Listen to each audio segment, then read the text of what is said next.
What's up, Eagles Nation? What's going on, NFL world? How you doing, division rivals? This is Steven Hyder with Gate City Sports Channel, the sports channel where the cerebral NFL fan comes for about 10 minutes of daily content. All right, guys. I don't know if everyone's heard the news, but yet somehow, some way, the Philadelphia Eagles go into a bye week and come out of the bye week arguably less healthy than they went into it. So, ah, who knows, guys? If you don't know what I'm referring to, yesterday I kind of talked about an issue with Jordan Howard and his shoulder, how he had a stinger there. We don't know what the status is of Jordan Howard there. We're just being told it's a stinger. We know that he hasn't been cleared for contact, and it's not doubtful, but it's a little questionable in terms of his ability to participate in Sunday's football game. Not much longer, we learned about essentially Alshon Jeffrey, a bummed ankle, and now Alshon Jeffrey has been ruled out to play against New England. So what we now know is we're heading into a football game that we must win against a pretty decent opponent, where we're going to have probably J.J. Arcega-Whiteside as our X receiver, probably our slot receiver being Nelson Aguilar, and then we're probably going to have a Z receiver in Jordan Matthews. The only backup we're probably going to carry into this game at this point, it's looking like it's going to be Matt Collins. Less than ideal circumstances, nonetheless, that's what's going on. That's today's topic. Let's dive down into it. Alshon Jeffrey's out. What's going to happen at wide receiver, guys? Yeah, again, we'll put with him, with Alshon, with Nigel, guys like that. We'll put out the injury report later today. All right. Funny moment yesterday, guys. No sooner than I really uploaded my video yesterday. The one I told you I was sick, and I'm still fighting it a little bit. Still got some of that nasal congestion going on, guys. I uploaded the video, and I swear to God, it had to be within 10 minutes. Jay Ajayi is officially signed as a Philadelphia Eagle. So, look, as I was saying, it's a move that I support. It's a move in some sense I question when all the backs are healthy, how it's going to work. But I think one thing that can be noted, and I got to go with Philly Mike and a few other content creators that I listen to and what they've said, which is this is a clear sign of a commitment to the running game by the Philadelphia Eagles.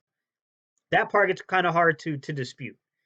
We know that our best formation happens to be keeping two tight ends on the field, and we know that we're really moving the chains. We're really sustaining drives when we run the football. We're a much better performing offense that way than we try to spread opponents out and try to take advantage of them with our wide receivers at this point. So, hey, welcome back, Jay Ajayi. Could be a huge signing coming up this week. Even to make matters worse, in the video I said that I wasn't 100% certain. I was like, man, it would be tough to sign Jay Ajayi, get the physical done, everything done on a Friday, and have him in uniform on Sunday. Come to find out from Doug Peterson, that's exactly what they plan on doing. So, yeah. All right, that's not our topic today, guys. Our topic is really going to be about this wide receiver group and what the hell is going on here. So, for also, my initial reaction to an ankle injury is like, okay, all right, rest him a week. Let's get him extra time. Like, look, New England's, it's a decent opponent, but this isn't New England of 3 or 4 years ago. Like, I'm not overly concerned about having to go up against this defense because we don't pass the ball particularly well anyways. I don't think having Alshon Jeffrey in the game makes us any more, you know what I'm saying? Like, yeah, Alshon can go make a play if you really need him to, but I don't think the production is going to drop as much as people think in terms of the receiving game. Honestly, I think having Jordan Matthews in there and getting a kid like J.J. Arcega reps might be a good thing for the stretch, to be honest. However, I am concerned about Alshon's ankle because when I first saw the report, my initial instinct was, no big deal. You know what? Sit the guy this game. Give him a chance to get that ankle healthy. And let's get him ready for Seattle because Seattle's the opponent that concerns me. But then I looked into the whole Nigel Bradham situation, and I don't know the extent to Nigel Bradham's injury and how it may be similar or differ from Alshon Jeffrey's. But Nigel Bradham's been down since week 6 with an ankle injury. That concerns me with Alshon Jeffrey. Now, don't get me wrong, different position groups, different weight between these two football players, different pain tolerance for all we know. One may be able to tolerate pain more than the other. So who knows? But it does concern me that it's taken this long for Bradham to get back around. He's still not going to play this game. That concerns me a little bit. So hopefully that ankle isn't as severe as what happened to Bradham. And I don't know the extent to what happened to Nigel Bradham, guys, to be honest. This is what I will say. This is a big opportunity for Arcega-Whiteside to step up and do something. Show us something. Because I was reading an article about this kid. And this was coming out of the draft in a way that people were basically saying that this is probably the most undervalued player at the wide receiver position in last year's draft. And I want to read you a little excerpt there that came out of the mouth of J.J. Arcega-Whiteside. Why I think this is important that we finally wised the hell up and started getting this kid reps at all the positions. I'm going to flip around. I'm going to show you what I'm saying, guys. So, in an interview with Matt Perino of NewYorkUpstate.com, this is what J.J. Arcega-Whiteside said during the draft process. Arcega-Whiteside is also one of the more polished route runners in this year's class, an ability he attributed, at least in part, to learning all the facets of his position. He told Matt Perino, this is J.J. Arcega-Whiteside's words now, guys. Originally, when I first started playing, the coach told me, hey, you want to get on the field, you have to learn every single position. So I took that to heart and learned every single spot, X, F, Y, Z. I ended up playing slot because our slot receiver went down. That increased my value to the team to be able to run every single spot. And I carried that all the way through my senior year. I definitely intend to do that at the next level. Learn every single spot to increase the value I bring. To begin, some of you guys are sitting at your homes right now going, what the hell is the F position? Traditionally, it's the fullback, but Joe Gibbs kind of reinvented that positioning back in like the 80s with Riggins and everybody. And basically what it is it's the equivalent of being an H-back, guys. So think of Trey Burton. To some extent, even today, we use guys like Zach Ertz and even Dallas Goedert at times can kind of be used in that position. Similar attributes. They're not really used as an F, but similarly. Probably the best player in situation I can think of that is scheme wise, he's an F. He's an F position. And I know this because I'm an NC State guy. That's where I, went to undergraduate school, guys.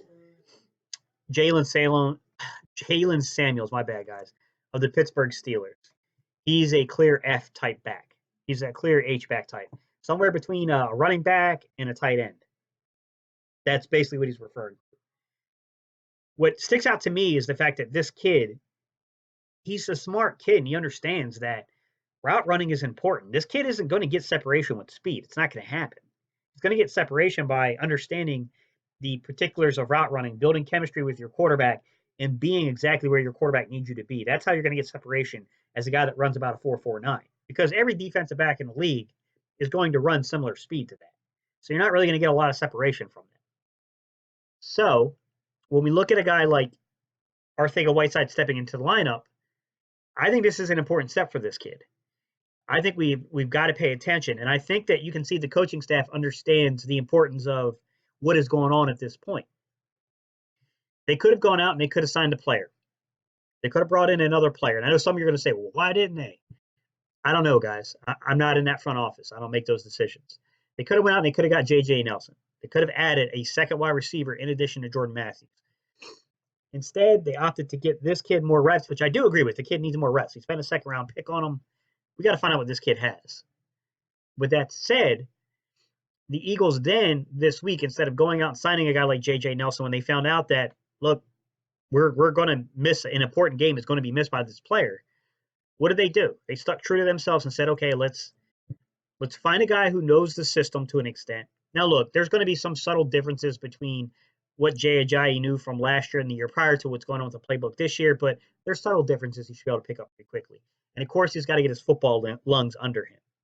With that said, if you go and you get a guy like J.J. Nelson on a Thursday or a Friday, there's no way he's playing on Sunday. It's very unlikely.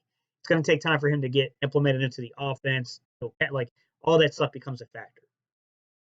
With Jay Ajayi, what ends up happening is now we get a guy that shows that we're going to be committed to running the football, helps us add weapons in, especially with injuries, and kind of keeps this offense still humming a little bit.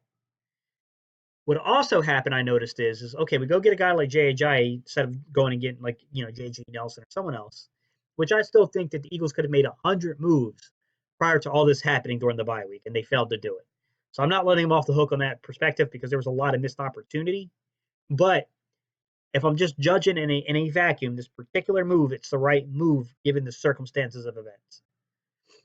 What did Doug Peterson and everyone do? Well, Mike Groh and Doug Peterson this week went and spent extra time with the wide receivers because they're realizing, number one, our wide receiver coach, which is Carson Welsh, is in over his head, way in over his head, to be quite honest. Number two, we've got to get production out of these guys. Look, people might not like Mike Groh, but this guy is widely respected across the league for his ability to work with skill position players. Okay, he's highly regarded as a wide receiver coach. He's known to have been a former quarterback and who has been a quarterback coach himself at times. His ability to work as a position coach is pretty well regarded. I agree with you guys. There's a lot of questions about his ability to be a coordinator. What I think is important here is that the Eagles at least have self-corrected things. The Eagles have at least reached out and realized, like, hey, we've got to work with these wide receivers. And I'm interested to see, does this pay dividends?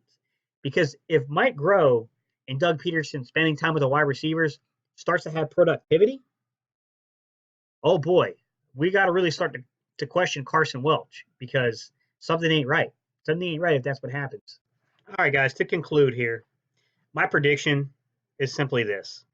The receivers are not going to be anything spectacular, but I think we're going to start to see a huge turnaround in production out of the receivers, which, believe me, is not saying much because the bar has been set so damn low. I mean, even just straight up adequacy is going to look like a huge, jump forward. I think you're going to get that. I think Jordan Matthews, while he's not, this isn't a guy that you're not going out there signing a Pro Bowler. He's a professional. He can get separation. He can make plays. I think J.J. Arcega-Whiteside is a confident dude that I think he's going to seize his second opportunity. I really do. I honestly think J.J. Arcega-Whiteside is going to absolutely seize this second opportunity. I also feel that you can't get any worse if you're Nelson Agholor. I mean, there's no way you're playing any worse than what you've played so far. You had a phantom fumble that was just the weirdest shit I've ever seen in my life. You dropped the game-winning touchdown pass. Like, you can't – it doesn't get much worse. It doesn't get much worse for him. You can't go anywhere but up from here. So I think the production of the wide receivers is going to go up. But here's what I'll throw on you. What do you guys think? What do you think about J.J. Arcega-Whiteside, guys? He's going to get opportunities. Most of us have been calling for it. Some people have, been a little silent about it. But even though I think the Eagles are going to lean a little heavier on the run, because there are only so many options in this football game to throw to, I think JJ is probably going to see at least 4 targets. So I'm expecting there to be some production coming out of Arcega-Whiteside. I want to know your thoughts, though, guys. Tell me what you guys think about all this. All right, guys, I'm going to jump off here. I'm still sick, guys. I need some rest here. So, yeah, I'm ending this. Don't forget to like, comment, and subscribe. And, oh, yeah, we do a little something that goes like EAGLES. All right, let's go Eagles, baby. One day away, guys. One day away from game day.